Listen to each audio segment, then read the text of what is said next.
Oedipe, Icare, Narcisse ou encore Aphrodite, autant de personnages de la mythologie grecque que se sont appropriés les psychanalystes, dont au premier rang Sigmund Freud. L'inventeur de la dynamique du moi, du surmoi et du ça, a puisé dans les drames et chamailleries antiques pour illustrer son cheminement théorique. Pierre Varrod, bonjour. Bonjour. Bienvenue dans le Mag sur Sensation. Vous êtes l'auteur de Freud chez les Grecs, la psychanalyse expliquée par la mythologie aux éditions de L'Opportun. Et auparavant, vous avez aussi écrit Oedipe, Narcisse, Sisyphe et vous, mythe grec et psychanalyse. D'où vous vient cette passion pour la mythologie grecque? Alors, en fait, j'en sais rien. C'est pas pour rien que que j'écris des livres de psychanalyse. C'est parce que finalement, je ne sais pas moi-même ce qui me pousse à faire telle ou telle chose. Et on est peut-être comme le dernier des cordonniers, c'est-à-dire le plus mal chaussé. Donc, je ne sais pas pourquoi j'ai cette passion. En tout cas, je la creuse depuis un paquet de décennies, oui. Mais alors, pourquoi traiter la mythologie grecque et pas la mythologie romaine, par exemple? Alors, les Romains, ils n'ont quasiment rien inventé, hein. C'est vraiment là, quand vous avez la mythologie grecque, vous avez toute la mythologie romaine à un poil près. D'accord, donc il n'y a pas réellement de différence ou... Non, vous savez, enfin, alors quand même, pour vous revenir sur la première question, en fait, quand j'étais petit, il y avait des contes et légendes de la Grèce antique, de la Rome ancienne, etc., qui étaient à la maison et je lisais ça. Euh, et alors, oui, de Rome, enfin de Grèce d'Athènes à la Rome ancienne, grosso modo, les noms des dieux ont changé, mais une fois qu'on a dit qu'on est passé de Zeus à Jupiter et de Héra à Junon, il n'y a que les noms qui ont changé, hein. Les Romains ont été extrêmement fidèles à la Grèce de ce point de vue-là. Et pour vous, concrètement, qu'est-ce que ça représente la psychanalyse? Alors, la psychanalyse, c'est un autre. En fait, la psychanalyse, c'est un principe d'explication qui va beaucoup plus loin que la mythologie. La mythologie, c'est du rêve collectif. La mythologie, c'est du rêve à ciel ouvert, c'est l'inconscient collectif. Enfin, collectif, c'est pas l'inconscient collectif au sens de Jung qui s'opposait à Freud là-dessus. C'est de l'inconscient partagé par nous tous. C'est des rêves qu'on peut ensuite interpréter et qui circulent parce que finalement, nous, nos propres rêves, en général, on les oublie au réveil, alors que les mythes, eux, euh, on les connaît. Et donc, pourquoi la mythologie pourrait expliquer le concept de la psychanalyse? Alors, en fait, ce livre, au départ, c'était une commande où on me demande d'expliquer les concepts de la psychanalyse de façon simple à des lecteurs qui ne sont pas des connaisseurs de la psychanalyse.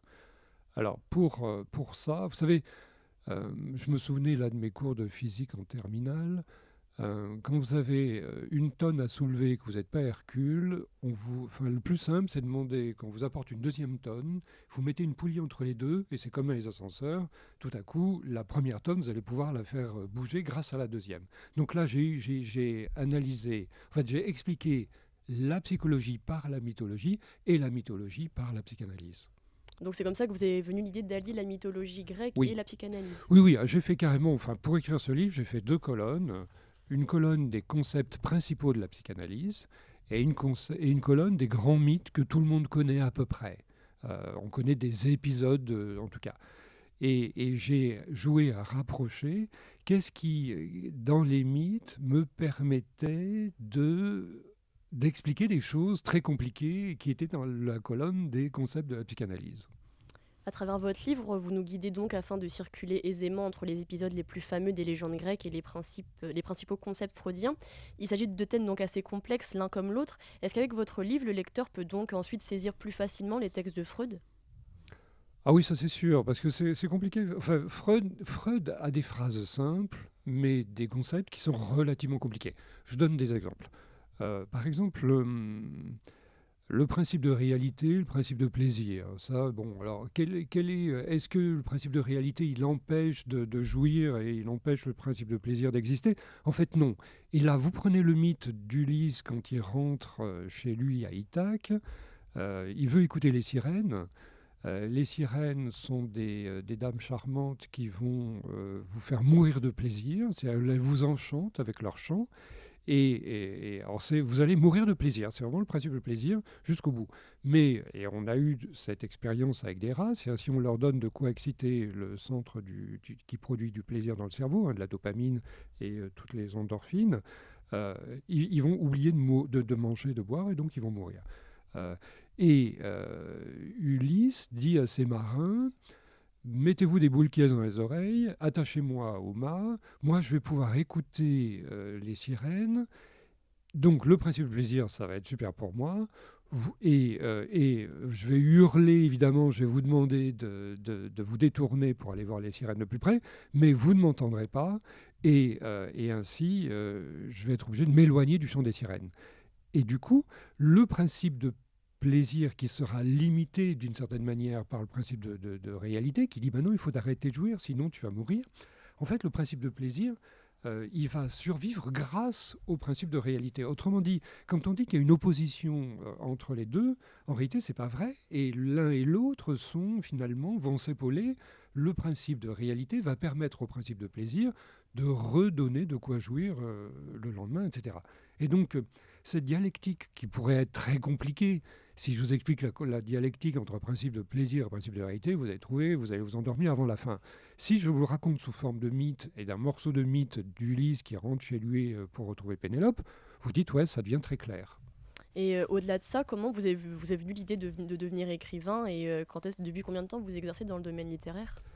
Alors en fait, j'ai toujours eu au moins deux métiers. Je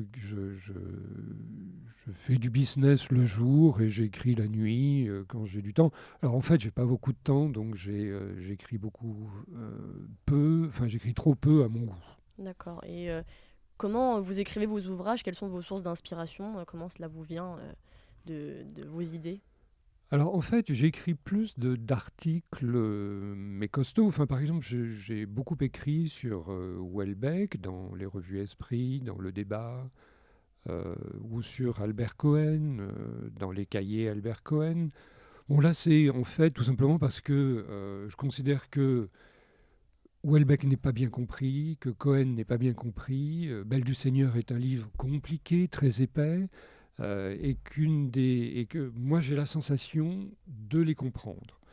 Alors j'en discute évidemment avec quelques amis et je me rends compte qu'effectivement que ça vaut le coup que je donne mon explication et du coup ben voilà, ça circule, je l'écris et ça donne quelque chose qui me semble-t-il éclaire Houellebecq d'une manière qu'on ne trouve pas dans les bouquins sur Houellebecq, dans les articles sur Houellebecq, etc. Donc vous avez toujours un peu cette volonté d'expliquer ce qui ne peut pas forcément être clair, d'expliquer peut-être un lectorat qui pourrait mieux comprendre de la façon dont vous le dites. Oui, souvent on se fait plaisir en allant chercher des choses très sophistiquées, alors que finalement, euh, ça vaut le coup de reprendre le texte lui-même de l'auteur, que ce soit Houellebecq encore une fois ou Albert Cohen, et d'écouter ce qu'ils disent. Il ne s'agit pas de faire la paraphrase, il faut faire le contraire, il faut plutôt ôter en fait tout ce qui est en trop dans beaucoup d'analyses, et c'est exactement le terme même d'analyse qu'il faut. La psychanalyse, c'est une analyse, c'est pas une cure. Au départ, la psychanalyse, c'est une analyse. Analyser, c'est, vous vous souvenez de vos cours de chimie en terminale, analyser, c'est décomposer. Hein. Et donc surtout pas ajouter des textes à d'autres textes. Il faut au contraire retirer ce qui est dans un texte est une sorte de voile pour aller au cœur de ce qui est dit par l'auteur. Vous avez également écrit d'autres livres tels que J'apprends à lire l'heure avec mon horloge ou encore Ils ont osé dire, faire, penser les champions de l'excès, des thèmes qui n'ont donc rien à voir avec la mythologie ou la psychanalyse. Quelle en est la raison? Alors, apprendre à lire l'heure, c'est extrêmement compliqué pour tous les enfants. Alors, j'ai eu beaucoup d'enfants à qui j'ai appris à lire l'heure. Et puis j'ai maintenant des petits-enfants à qui je vais bientôt apprendre à lire l'heure. C'est très compliqué une montre et tous les livres pour expliquer, pour apprendre à lire l'heure me paraissaient mauvais.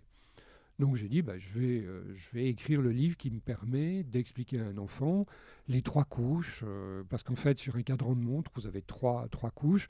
Vous avez l'aiguille des secondes qui tourne à toute vitesse, et là il y a écrit 30, 40, 60 éventuellement, mais pas 60 d'ailleurs.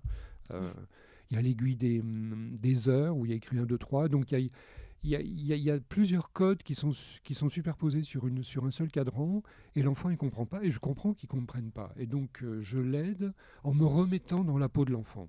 Donc si vous voulez, si j'ai une passion d'écrire, c'est rendre simple ce qui est compliqué. D'accord. Et vous avez déjà donc écrit une dizaine de livres, d'après moi. Avez-vous d'autres projets en cours, des idées, des envies, malgré le Alors, manque de temps peut-être? oui, écoutez, justement, en ce moment, je suis en train d'écrire un livre qui s'appellera probablement Agir et penser comme Freud. Donc, comment on fait pour prendre les leçons de Freud. Encore une fois, il faut simplifier et se dire, mais qu'est-ce que ça nous apporte, Freud? Par exemple, je sais pas, le sexe est tout le temps dans notre cerveau. Est-ce que c'est gênant ou pas? Et comment on fait pour vivre avec cette idée de Freud, dont on n'est toujours pas revenu, ça fait 100 ans qu'il a écrite, que le sexe imprègne notre cerveau. Qu'est-ce qu'on fait de nos fantasmes? Qu'est-ce qu'on fait de nos rêves? Qu'est-ce qu'on en fait dans la vie quotidienne? Euh, Freud répondait très simplement, et je trouve qu'il y a eu des tonnes de livres qui ont été écrits qui font oublier euh, ce que Freud avait en tête. Et donc, je vais faire des choses très simples pour redonner une compréhension possible de ce que Freud écrivait il y a un siècle.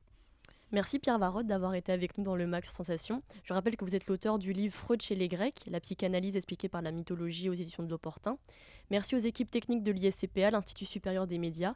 Vous pouvez retrouver cette émission en podcast audio et vidéo sur notre site et notre application Radio Sensation.